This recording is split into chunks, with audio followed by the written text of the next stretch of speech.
Take our lead. Let's help you make your mark.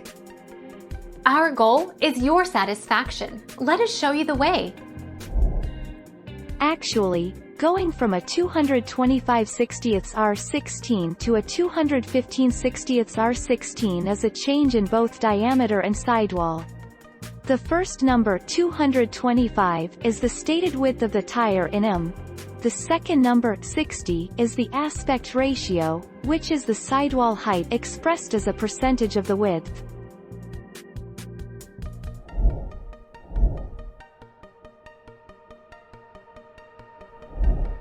Take our lead. Is it okay to use 225/60ths R16 tires instead of 235/65ths R16 if I'm changing all four tires?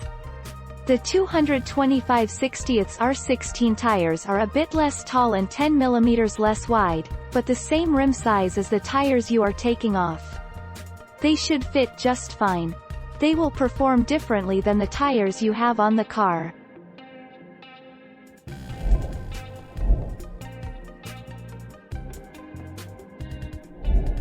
Make your mark. Take our lead. Unless you're exploring the limits of the car's performance, most drivers probably wouldn't notice a difference between a 225 and a 215, all else being equal. If the outer circumference is a little different, the speedo may be a tiny bit off.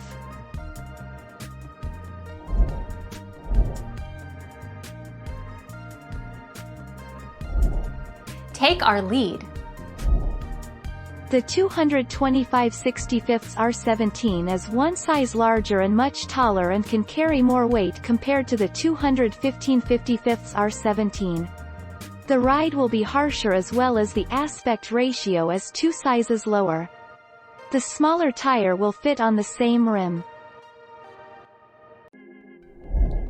Thank you for watching. Please subscribe and hit the bell notification.